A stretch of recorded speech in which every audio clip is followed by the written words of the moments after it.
Hey, I'm Olivia, and you're listening to Soarin' Around WDW.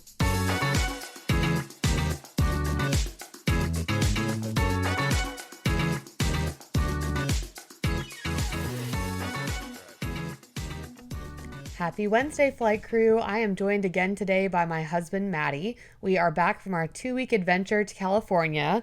We drove over 1,200 miles over the course of these 15 days. And in case you didn't hear our pre-trip episode, we had 4 major stops with a few extras in between. Our 4 major stops were Monterey, Lake Tahoe, Yosemite, and of course, Anaheim. So before we dive into this, how are you feeling post-vacation, Maddie? I'm exhausted. Yeah, we literally landed last night at what, like almost 9? Left or 9? And then we had to obviously get our luggage, get the car, drive home, which is about 45 minutes, eat some food. It took the little bit for the kids to settle in, or at least our oldest, because it was, 3 hours earlier California time, so our bodies were not quite used to it. But overall, happy to be home, but missing the weather, that's for sure. We came back to it's hot. 90-degree heat in North Carolina. So yeah, not loving that heat wave for sure.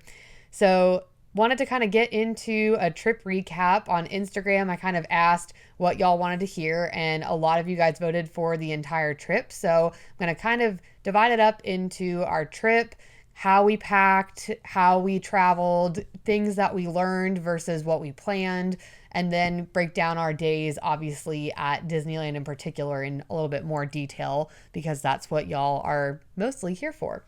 So our first day was Saturday, June 14th, and we had a direct flight from RDU to LAX. Our flight was at 7:45 a.m., meaning we had to be at the airport at 5:30 a.m. in order to park the car in economy, take the shuttle back to the airport, check our car seats, and get through security. We actually did pretty well. This was our first time using economy parking at RDU, and it went pretty smooth. It was a fraction of the cost of Ubering, even with it being a 2-week trip, or parking in the main lot, obviously. We do have someone in our neighborhood that charges for airport runs who would have been cheaper, but with the double stroller, the car seats, and all of our bags and everything, we would not have fit in his car, so we ended up going the economy route. So to verify, for those of you who have asked, yes, we did fit everything in our 4 carry-ons, 4 backpacks, and then had 2 car seats and the double bob stroller. They were packed tight, and we brought some things that I didn't end up using or maybe wasn't super necessary, including a step stool for the potty and the sink. This would have been fine, but the one that I bought was actually too tall, and so it wasn't actually helpful for Blake for the potty. I also brought way too many pull-ups, so next time I'll bring just enough for the nights and maybe 4 extra instead of 2 per day, because obviously I can always buy them there. She did great. She actually only had 2 accidents our entire trip over the 15 days, which is really good for her. And we brought ponchos for Tiana's, but we'll get to that part later as to why we didn't use them. We also brought a foldable zippered picnic blanket that's waterproof for Fantasmic. Do you feel like that was super necessary to bring to sit on? No. You would have sat... Oh, to sit on? Yeah. Would you have sat on the ground? I mean, I felt more comfortable with it, I guess. Okay. I just wish it would have been a little bit more cushy. Yeah, I could have well, I guess did I fold it in half? I don't think so. Okay. So, yeah, we ended up sitting on it. Yeah, definitely wasn't enough cushion, and the ground was hard. We'll get to that part when we talk about Fantasmic. But, yeah, could have done without those things. Some things we brought that I did think were very helpful that might not be in your normal packing list is a collapsible travel potty. We didn't use this for the first few days, and at first I was annoyed with myself for bringing it and buying it, but then we did actually end up using it a handful of times when traveling, and otherwise would have had a mess in the car seat or had to go way off a route to find the bathroom. And I actually almost used it at one point. There are a few bathrooms that I wish I would have used it instead of going in those bathrooms, but ended up being glad that we had it in the end. I also packed all of the kids' clothes in Ziploc bags with matching outfits or coordinating outfits, underwears, bottoms, labeled so that we could just pull out a bag and use it to get them dressed without having to decide who should wear what and what would look good together for pictures or whatever. And that worked really well and helped me stay organized. I also packed our clothes Maddie and I, in packing cubes. And one thing I didn't account for, though, was just like how chilly Monterey and the Central Coast was. We ended up doing laundry a lot more often than we thought, mostly because we used all of our like long sleeves and pants pretty quickly. So we went through that stuff quick. I did bring a small bag of Tide Pods that I bought from Target and put a few handfuls of Downy Unstoppables in a Ziploc bag. We use this clean scent Downy Unstoppable and they make your laundry smell amazing. And this was something that I was glad that we had because we only brought like half the bag of Tide Pods. We used almost all of them over the course of the trip. We did laundry about 3 times in Monterey and then twice in Yosemite. And we also brought a blow up toddler mattress. Now, I did see Pixie Dusted Mom on Instagram. She had these cool blow up but compact things that you could put in a big like hotel bed or whatever to divide the bed so that the kids have their own space. That I might try next time, but it was nice to have the blow up bed, even if it literally took like half of one of the carry-ons on the way back because you can never really get those things like folded back down as tightly as they were initially. When, once you blow it up and then deflate it again, it doesn't ever fold back down as good as it did when it came in the package. So Maddie, can you think of anything we are missing or forgot or things we brought that maybe we didn't need? I don't even think of. Yeah, I feel like we did a pretty good job. We overpacked a few things, but for the most part, we did good. Obviously long sleeves, more long. Yeah, that's probably the biggest thing. If we go back to that area, being more prepared for cooler weather. Mm-hmm. So I also did try my best to separate what was needed for which portion of the trip. So starting out, I had one entire carry-on suitcase with only Disneyland stuff. So our outfits were in cubes and bags, our ears and the photo frames with Sharpies, the stroller fans, the picnic blanket, the ponchos, and also things that were good halfway things like extra pull-ups, extra activity books for the kids, my spare book to read. That way we didn't have to open that suitcase at all until halfway through our trip. And then on the way back in Yosemite, once we did laundry the last time, I went ahead and packed 2 of the 4 suitcases with clean clothes, as well as things we didn't need anymore. So we only had to bring 2 of the 4 into our hotel at Disneyland. So enough about packing. To start off with our flight, it was pretty uneventful. Blake is still napping, so it did take her a hot second to nap mid-flight, but eventually she slept like an hour or so, and Eiley did great as always. She did nap a little bit too. Blake also only wore pull-ups at night this trip, so we got up to use the potty on the airplane twice, which was quite a fun experience.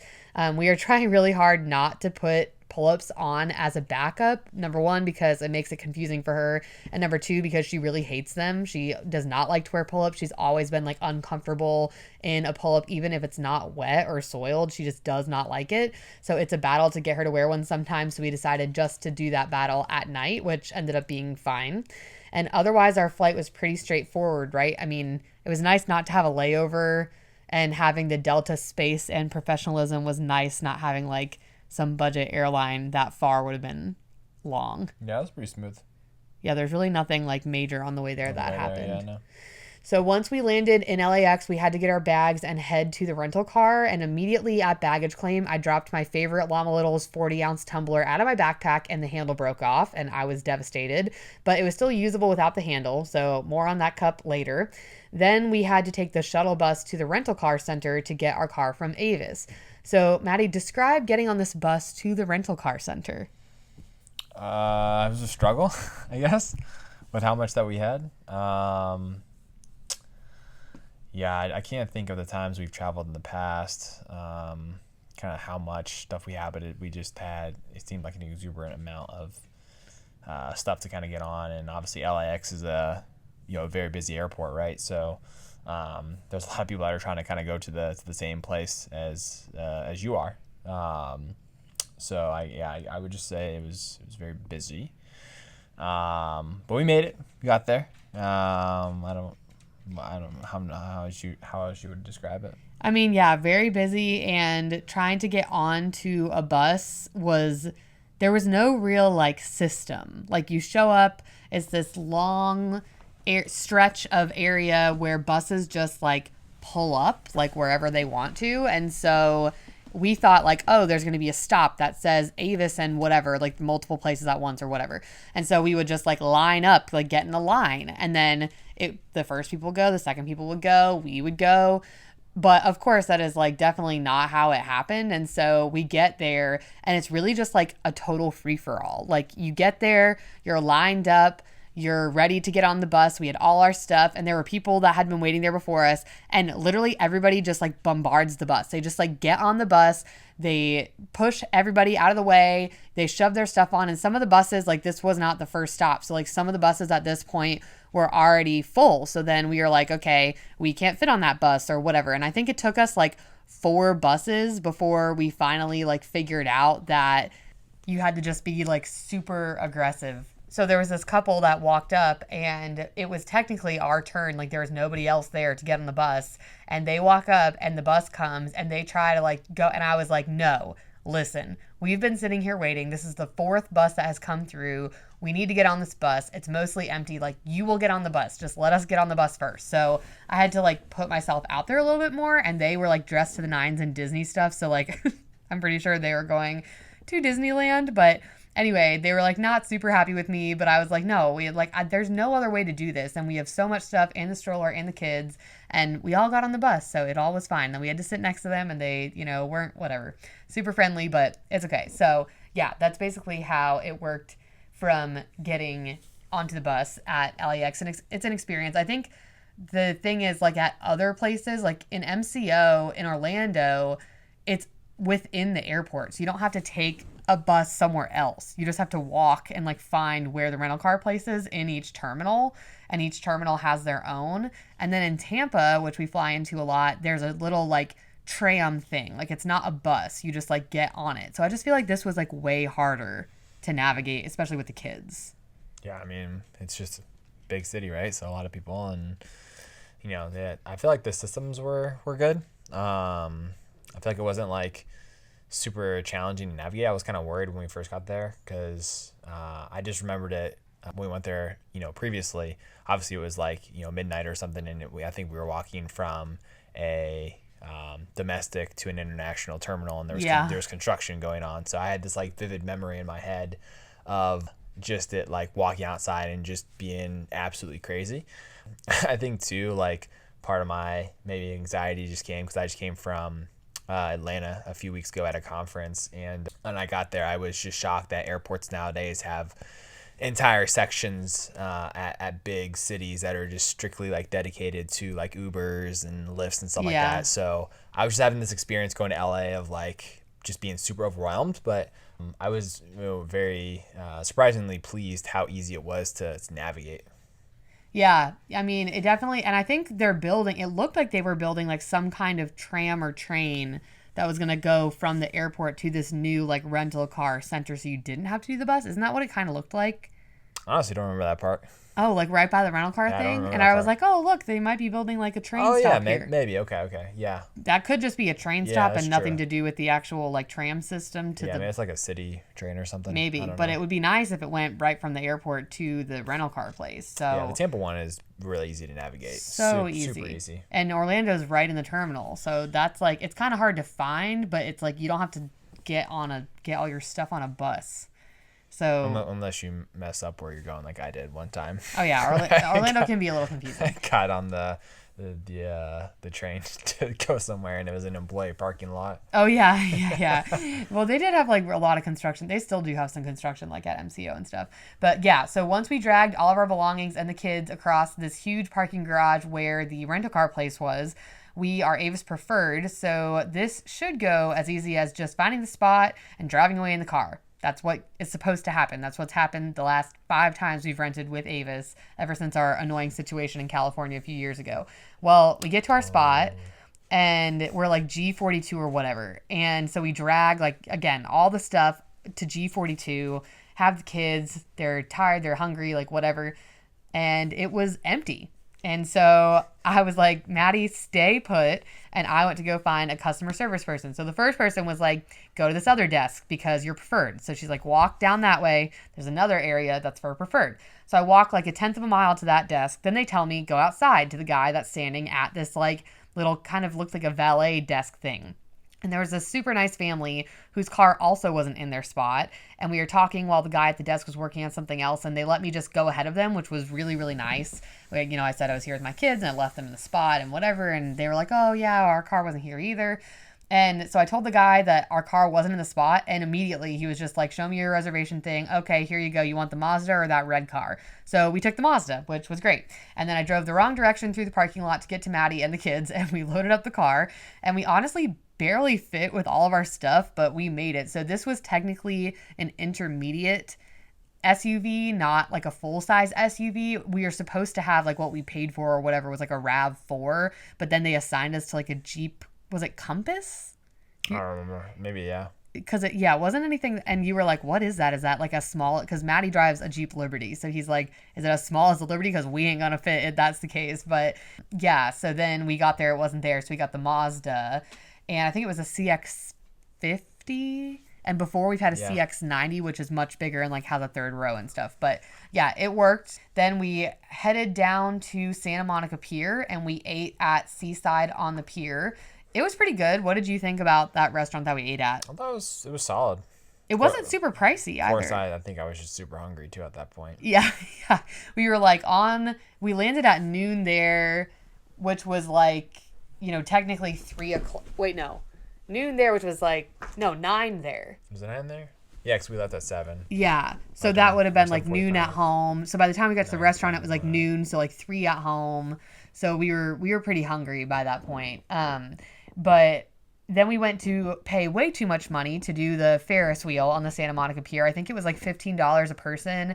And if we would have paid $20 a person, we could have done like unlimited rides on the pier. But we honestly didn't have a lot of time and Blake didn't meet the height restriction for a lot of them or height requirement. So it just wasn't worth like the money to do it because we just didn't have the time. But we did get custard at Pier Burger, which was delicious. And then we walked back to our car to start the 6-hour drive over to Monterey, which we had planned to drive up Highway 1, up the coast just a bit, and then kind of cut over to the main interstate because you can't take Highway 1 up the whole time after some issues a few years ago. And what I found out about this is it's closed like a little bit south of the Big Sur area because of the landslides that happened. I think it was a few years ago now. And they have these ongoing repairs because of that. So there's actually a 6-mile stretch that's closed. It says it's 2 miles north of Lucia, just to the south of Iselin. And this section near the Regent Slide, it says post mile marker 27.8, prevents through traffic between those areas. However, we ended up not going that way because we got a little frazzled with the ICE protests that moved in the direction of Santa Monica, and suddenly there were like a lot of people and police presence and nothing crazy or dangerous, but we ended up just going a different route and more on Highway 101, which wasn't quite as scenic, but overall the drive went well. We found a Panera to stop at about halfway and the kids fell asleep after that for the rest of the drive. But what else would you have wanted to stop at in this section of California, like from LA to Monterey? Was there a spot that you wanted to kind of see a little more of? No, I think probably just repeating what you said, kind of driving through Malibu, Orange County, would have been cool. But I feel like the route that we took, we still got to see some pretty scenic routes. Yeah. And then on Sunday, we were just staying at an Airbnb / like VRBO that was 3 bedrooms, 3 bathrooms in Delray Oaks, which is technically like a little bit north of Monterey, slightly, with Maddie's mom and stepdad, his sister and her husband, and their almost 18-month-old girl, and the 4 of us. And the kids actually got their own room, and this is the first time that they've ever slept in the same room alone without us. And Blake honestly did so much better than I thought she would. They slept pretty good. We got up and visited the Dennis the Menace Park, which is something Maddie's mom had found a while ago when researching the area. And it was a great park. It was really cute. That was a solid, like, public kids park. And then the kids went with Maddie and his mom on the little paddle wheel boat right there. We got some lunch from a local deli and ate it at home so the kids could nap. And that night, nothing exciting, just kind of like hanging out and we rotated who made dinner at the house to kind of make it easier on everyone and save money from like eating out all the time. And then on Monday, this was our bike tour day. So this was June 16th. And we went with Big Sur Adventures. Our guide's name was Jack, and he was awesome. We did the family-friendly 2.5 hour tour, and it was beautiful. But again, I did not think about how cold it would be. I also thought that Blake was going to be in this like burly type trailer, and she was in a bike seat, which ended up like being okay, but she was tired and she couldn't really fall asleep in it. Plus the cold wind was like whipping in her face. So the second half of the tour though, the sun came out and it was beautiful outside and much warmer. It kind of like shocked me how much of a difference it made like 20 minutes later when the sun came out. Yeah, it was so much better. So much better, so much better. warmer. So if you're going to do this, we did the morning tour at like 10. So I would recommend doing the afternoon tour if you don't have kids who need to nap, or look at the weather and just see. It's hard when you book things way in advance. You don't know, but it was very chilly in the morning. I think like if you had a windbreaker jacket. You still think it'd be fine? You don't think they're on your face? I think it would have been. Better. I think it wasn't the weather that was or the temperature. It was the wind. Yeah. Because there were certain points on the ride when there was basically no wind and it felt pretty good. But I think that was one thing I probably under anticipated is how windy it is on the coast right there. Yeah, and if you want your kid to fall asleep, if this is nap time, get the burly trailer. I don't know if it was just like a miscommunication on my part or if they didn't have one or what happened, but yeah, it just made it difficult. Eiley really liked it. She just sat, like, it wasn't even really like a baby seat. It was like just on the back of you. Yeah. And obviously everybody had helmets. And so our stops on this tour included Lovers Point, Pebble Beach, Bird Rock, and then a Harbor Seal observation area. And it was a great way to see a small piece of the 17-mile tour, but I highly recommend the e-bike route. We had regular bikes last time we were there a few years ago, and it was exhausting to pedal that whole way. Like, as non-bikers, we aren't like big biker people. So the e-bike like significantly helped for sure. So what was your favorite part of this tour? Obviously going through Pebble Beach was absolutely stunning. I think at one point you had mentioned that there were houses going as high as 50 million. Yeah. I don't even know if it's a neighborhood or if it's a community. I don't know what you even call it. Obviously seeing the just the differences in the house architectures was really, really awesome. Obviously seeing, sorry, I didn't hear earlier. Did you say we stopped at Bird Rock? Yeah. That was really cool just to be able to see the sea lions in action. And hear them talking. They're very active. They're very loud. Even from like the road, half a mile out, or it seemed like you could still hear them like they were right next to you. So the whole thing was really pretty, and it was really cool. On the way back, our tour guide was very understanding of us having little kids, and they were obviously cold and tired. So he actually took us a different route on the way back home, and being able to see go through the actual city, the neighborhoods and stuff was really cool as well. But I think it was definitely the Birds Rock was probably the most memorable thing for me. Yeah, I agree. I think that was my favorite stop too. And by that point, it was a little warmer. So it was more comfortable for us, for the kids. And they had those ground squirrels that were fun for the kids to watch that were all there too, and pelicans. And so it was really, really cool. And then do you think that it was a good length? Do you think it was a little too long, too short? What do you think about the timing of the tour? I think it was very predicated on the weather. Yeah. I feel like if the weather was warmer, I feel like the time would have been probably right. But I feel like because the weather was the way it was when we went, could have been a little bit shorter. I'm trying to think, the first place we stopped at was the first Lovers Point. Was it with the shells and stuff? There was another place. It's got the shells. I think that could have been something I probably would have just kept going, bypassed. Yeah, definitely Pebble Beach and Bird Rock were the two prettiest places. Yeah, I feel like you probably could have just pedaled to Pebble Beach and Birds Rock and just really kind of I guess it'd been hard though, because we just would have seen things without maybe appreciating what we were seeing. True. Stopping by and whatnot. But maybe a little shorter, but I think on a warm day it probably would have been pretty good. Yeah. And then we also got In-N-Out, and it was cheap, but I otherwise don't get the hype. We like have had this a few times now, and my sister-in-law was like, no, like last time I was pregnant, I think that's why I didn't like it. Like, I heard it's so good, and I'm like, no, dude, I was not pregnant then. I was breastfeeding still, but like, I know it is not that good. And so we got it again, and I don't get the hype at all.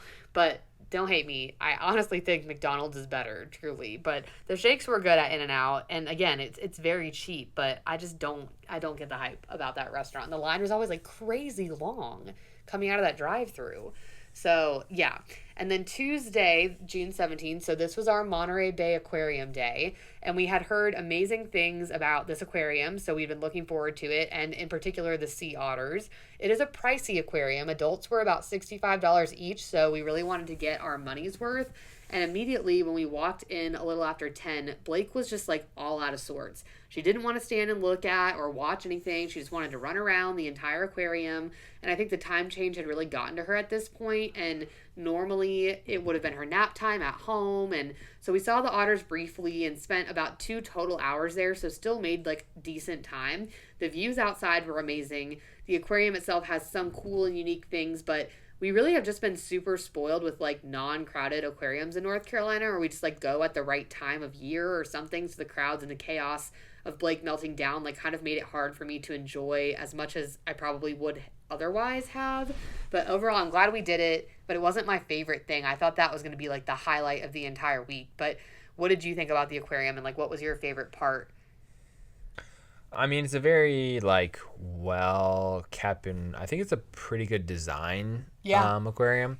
Like, I think the thing that I took away from it was you're gonna see things there that are very unique, and you're probably not gonna see anywhere else.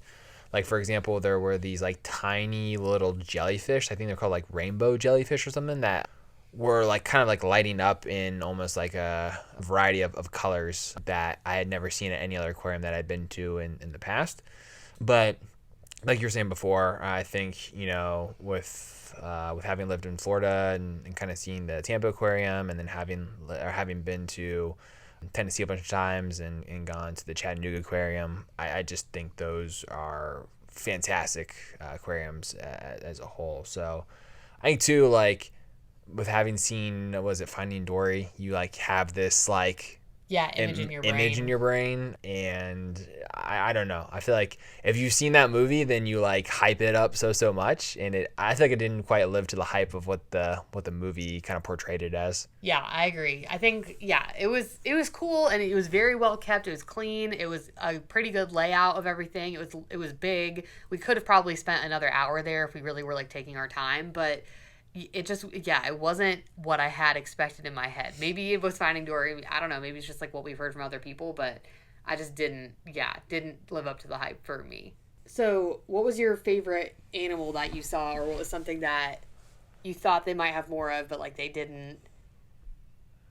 I think the jellyfish was really cool that I spoke about earlier. That was just something I'd never seen before. I think one of the things that kind of was cool was maybe not so much the animals per se, but just how well designed I don't even know what you'd even call them, like where the animals were, like the tanks, like the stuff. Tanks, like being able to see like the I wouldn't call it shrubbery, but like just being able to see like the plant life and stuff that was existing within the tanks in relation to the animals was really cool. That was probably one thing I was really kind of taken away. They had some sections, like it was like Deep Horizon or something like that, like a new thing they had kind of. I was like into the deep or something. And again, like for me, it was like I wasn't really kind of blown away by that. Yeah. I really like the penguins. I always like the penguins, but it was crowded in there. What are those things that are not penguins but they look like penguins? Oh, like puffins. Are those at other aquariums we've been to? We saw those at the North Carolina Zoo recently. Oh, okay. Those are really cool. So, yeah. But again, I think for me, it was trying to kind of like find something that was specific to there. And I think one of the things that makes that really cool, and this kind of ties back into the bike ride we were talking about before, but they have, I can't remember what our guide said in terms of the amount of protected like sea life that they have, right? Yeah, there's a lot. I can't remember exactly That how part's much he that part's said. pretty cool, where it's like the aquarium is directly connected to the bay, so Right. that part is a very, again, unique part that you're not going to get anywhere else, which makes it really cool. So I think there's things maybe outside of the animals themselves that makes it a very kind of cool experience that you could easily probably take for granted. Yeah, that's true. And yeah, again, worth doing if you've not done it. I don't know that it's something that we would necessarily be like, oh, we have to go back. But if we were there for an extended period of time again, it's not that I wouldn't go back. It just kind of depends on budget and what else we're doing and stuff like that. But yeah, it is neat. It does get very crowded very quickly. So going as early as possible is a good idea. They do have timed entry. So you had to pick like what time you were coming in and whatever. But obviously, they don't know how long people are going to stay. So probably an hour or two in, people are still there that came at 10 or whatever. And so it can get crowded like pretty quickly. So our next day was Wednesday, June 18th. And this day we spent doing a drive down to Big Sur. I had done a ton of research about the best places to stop when driving down Highway 1 along the drive. And I initially had 8 stops on our agenda, I think, but we quickly decided to get rid of a couple because of nap time and not wanting to make it too long of a day. So I'll try to throw our Google Maps agenda and the specific stops in the description. But we stopped at Point Lobos State Natural Park and probably could have spent a few hours just there. Sabernas Point, Garrapatta Beach, Castle Rock Viewpoint to see the Bixby Bridge, Seal Beach Overlook, and McWay Falls. And then went to, I think you say it Nepenthe for lunch. I don't know how you say it, but my favorite stop was probably actually our last stop, the McWay Falls, or the Sabernas Point, which kind of like reminded me of Hawaii. And I was surprised how much the views and the weather changed along the way. So much of it reminds me of what I've seen of Hawaii, what it looks like at parts, but then a lot of it looks like very coastal, like Monterey, and it was just really beautiful. What was your favorite stop of that? Yeah, those two were really cool. The bridge was also really cool. Mm-hmm. That was a very unique. But I think if I had to do one, it would definitely be the end. Mm-hmm. I was joking around about this when we finished, but the end almost kind of gave me a Peter Pan kind of vibe. Yeah, like Neverlandy Mermaid Lagoon. Yeah, it kind of gave me that kind of vibe. So I think that's one of my top movies of all time that I really enjoy. And so I think it kind of just reminded me of that, and it was just completely beautiful. It's sort of the thing. I think one of the things that will probably like you have to be there to kind of really experience it. Like the pictures and the videos, they don't do it justice of what it actually means to like, or what the experience is. Mm-hmm. So it's really hard to kind of describe how beautiful it really was, but it was a place that if you have the chance to go there, would highly recommend doing it. Yeah, definitely. And the total trip, so like leaving from Delray Oaks or like the Monterey area, it took us about 2 hours total if we would have driven down all, by the time we drove all the way down and stopped and got out and took pictures and stuff like that.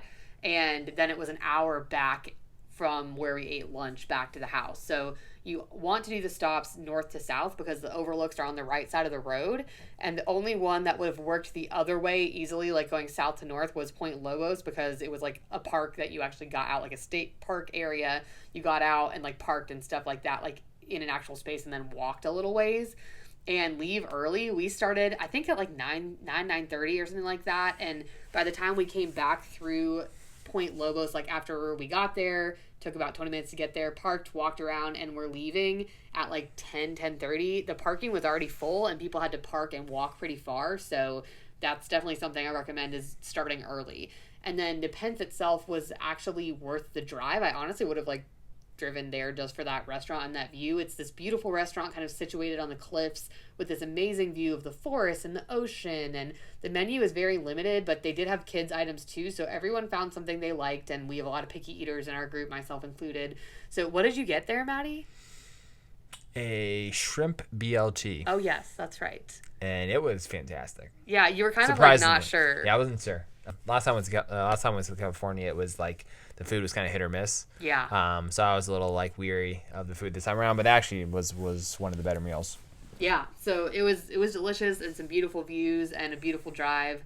And the 2 stops we ended up eliminating, I think, were Garrapatta Beach and then Pfeiffer Beach State and the state park, I Yeah. think. Yeah. So if you've never been to Monterey Big Sur, like Maddie said, add it to your list. Add this drive to your list. The drive was honestly like my favorite part of our entire time in Monterey, I think.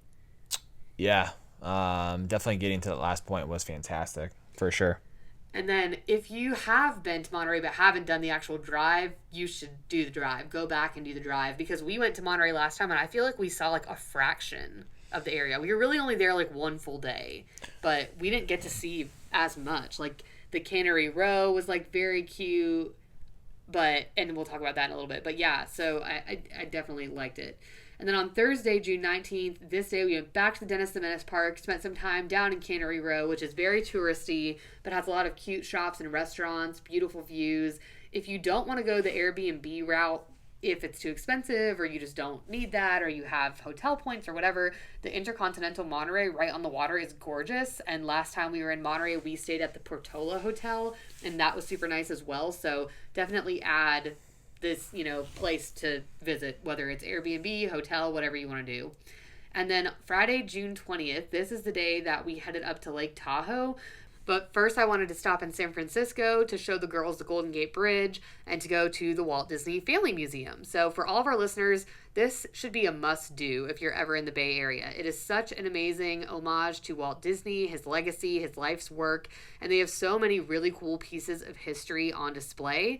They had a little area in the lobby with pieces from his Disneyland apartment. They had all kinds of Oscars that they've won for films, and then a walk through his entire life. And again, the kids didn't want to stand and look for very long, so we didn't get to spend as much time there as I would have liked to if I was by myself, but it was still really cool. And my favorite part was actually this time the Technicolor section and the multiplane camera, kind of learning how that works. We also got super lucky while we were there, and we were there during the Mary Blair exhibit, and we'll have to do kind of an entire Disney Legends episode on her. But Mary Blair is a huge Disney icon, known best for It's a Small World and her work on that, but also so many classic films like Cinderella, Peter Pan, Alice in Wonderland, Mr. Toad. We got this adorable book called Mary Blair and Her Extraordinary Flair, or Unique Flair. I just read it to the kids now. I can't remember exactly what the title is, but literally tonight I read it to them. But it was really cute. We spent about a total of 2 hours in the museum. And what was your favorite section of the museum this time? We went through it pretty quickly because the kids just could not sit still. Yeah. Sit still. Man, I'm trying to think. I feel like there was some early history stuff that I was really interested in. I can't remember what it was. Well, one thing was how many sketches it took to do like 30 seconds yeah, of that's wild. scene, how they had it laid out on the wall. That's absolutely that's a good point. Yeah, seeing the amount of effort it took to be able to build that was or to build the original scenes is amazing. But with me being kind of like a history kind of just person of it, interest, I guess. There was some early Walt Disney history that was I just can't remember what it was. It was like something to do when things were first kind of getting started, but I can't remember what it was. Yeah, so it's a really cool museum, and it's worth the stop. It was not expensive at all, and it's just a great way to learn more about Disney. Obviously, you're listening to this Disney podcast, so you must like Disney. So this is something that is, a big deal, and getting to see it for a second time, I was really glad we did. I'm really glad I got to take the kids, and it's right there by the Golden Gate Bridge, so in the Presidio area. It's beautiful, so definitely love that for sure.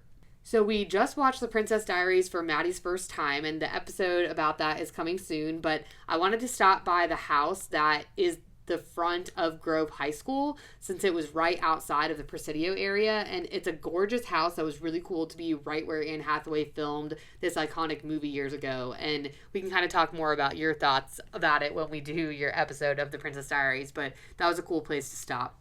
And next, I had heard that Mel's Dine-In was a must-do experience in California, so we went there for lunch, and it was something. We spent like $90 on lunch, which is insane. That's the most we spent on a meal, I think, our entire vacation. And that included the girls splitting a meal. It seemed way overpriced. It was not great food. It was fine.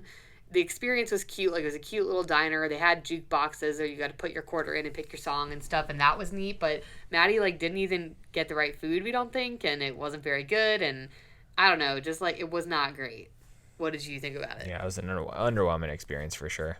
Yeah. So then after that, we drove to Lake Tahoe, which was about 4 hours, I think, maybe a little under 4 hours. And once we got to Tahoe that night, we didn't do much of anything. We pretty much just ate dinner, and then I think we got like Chipotle and Five Guys. We just wanted something like Something easy. to eat, yeah. And something we knew that was stable. Yeah, went to bed pretty early, and then went ahead and we stayed here in the Hilton Grand Vacations Club, this Seasons Resort. There's two Hilton Grand Vacations. One is directly on the lake. That's the one I would recommend. The one we stayed at was fine. It didn't really have great views of anything. The rooms were a little small. It was super hot in the area that we were in and super cold in the area where the girls were in. So, I mean, it was fine. It worked. It was relatively inexpensive. I think it was less than $300 a night.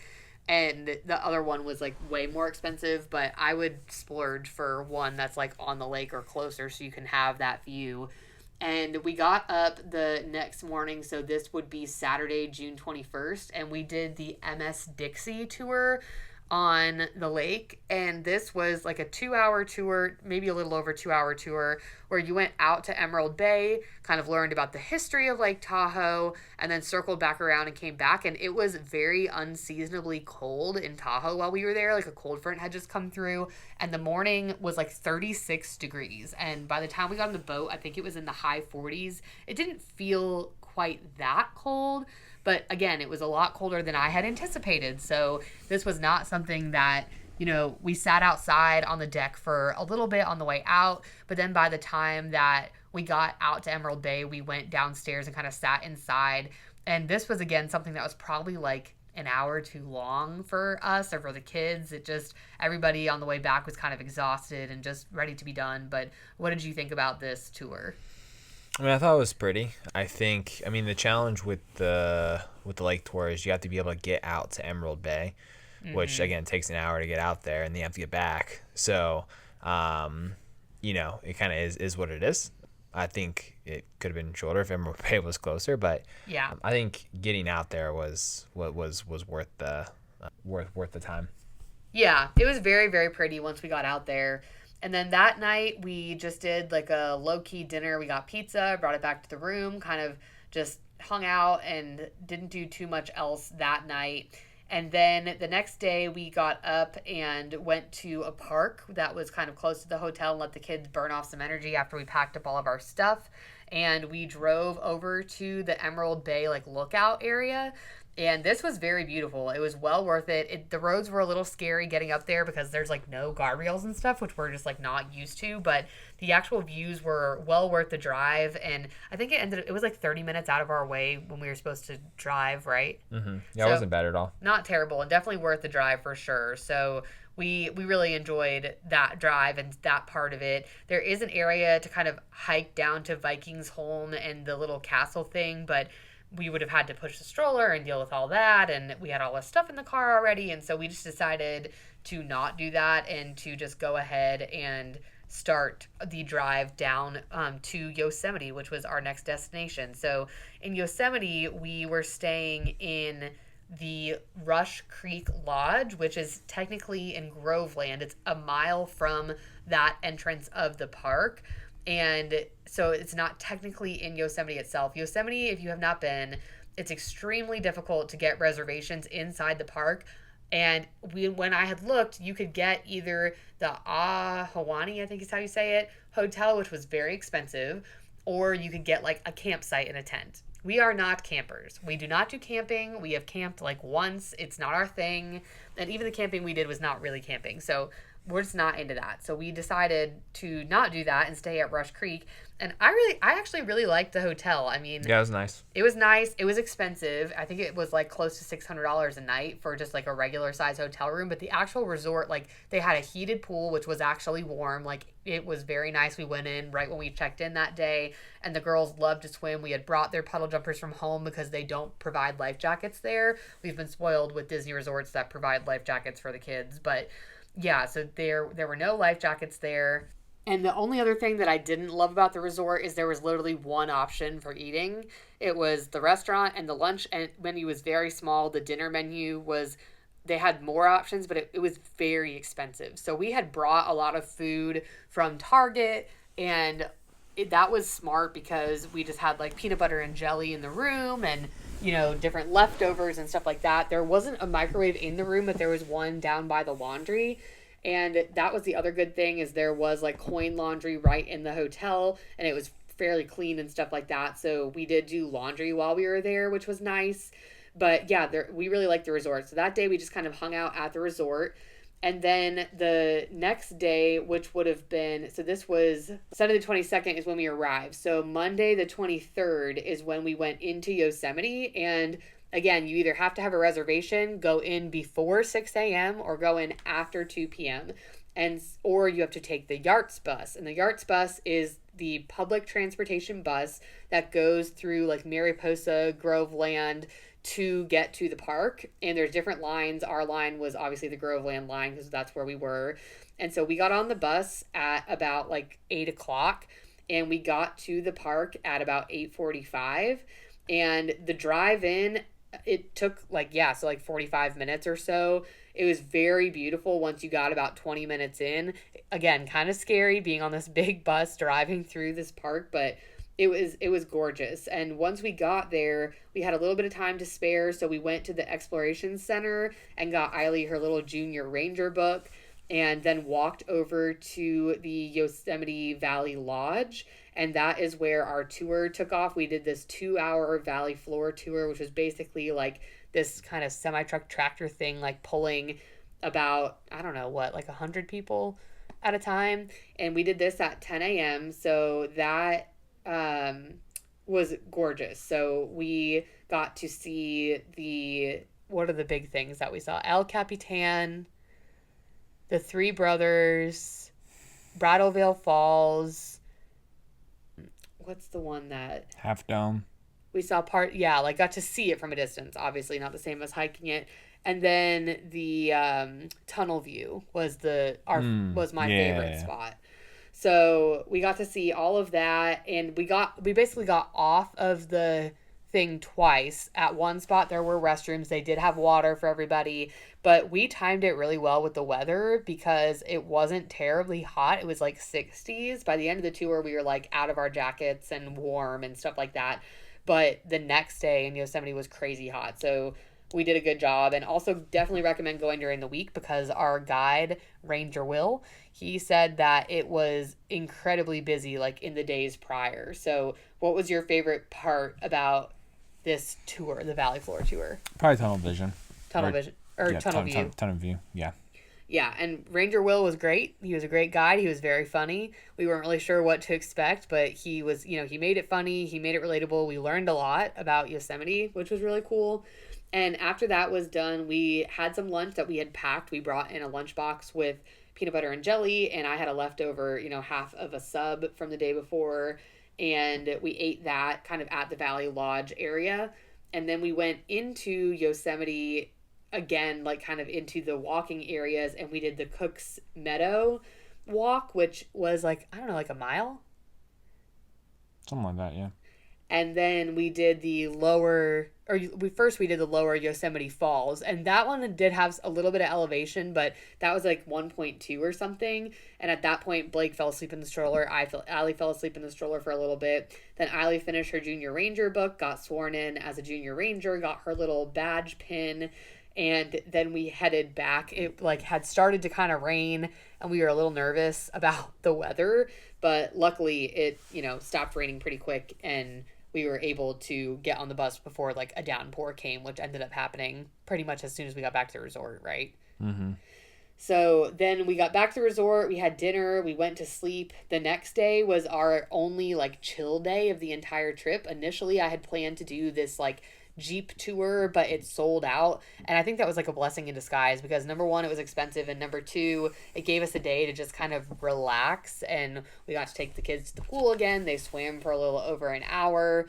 We just did laundry, did dinner, got stuff packed up before we got ready to head to Anaheim. So I know initially when we did our pre-trip episode, you were kind of like, I don't even understand fully what Yosemite is, but are you glad that we went there on the trip?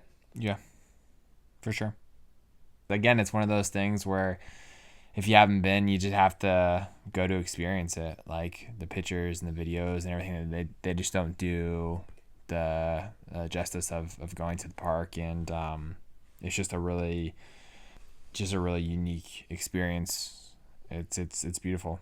So after visiting Yosemite, you said like now you're more interested in seeing other national parks. So it was funny, by chance had been in Target and saw this like scratch off map of different national parks for the kids to have and kind of scratch off where we've been and stuff like that. So Yosemite was on there. So when you were just looking at it, where is a place that you really want to go explore next national park wise? I think I've just heard really cool things about Utah in general, so I'd like to go out to Utah and kind of see what's out there probably. Yeah, there's a lot of parks in Utah. I mean, I think Zion is the big one in Utah, but yeah, there's a lot of really cool parks. I think for me, Yellowstone is the top of my list too, which is like Montana, Wyoming, Idaho area. So yeah, definitely something that we want to do more of. The kids really liked it. We had a really good experience, so I'm glad that we did it. There's obviously a lot more to see in Yosemite, so I'd love to go back. Would you ever stay in the actual park? Yeah, because it had better cell coverage. Oh my gosh. I cannot with this guy. Anyways.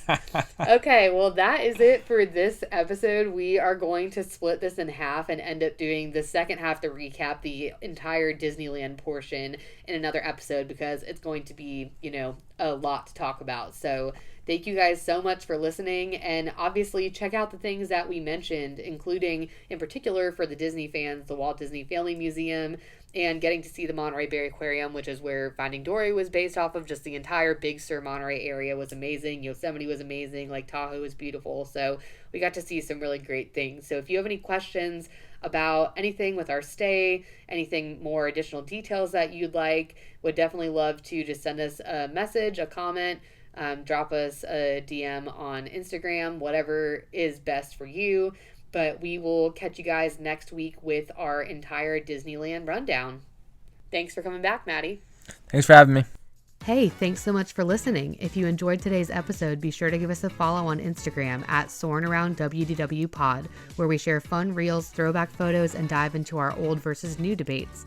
If you're listening on YouTube, don't forget to like, subscribe, and drop a comment. And for our Spotify listeners, a follow and a 5-star review would mean the world. If you're listening on Apple, hit that 5-star button and leave us a written review as well. Thanks again for joining us. See you next time.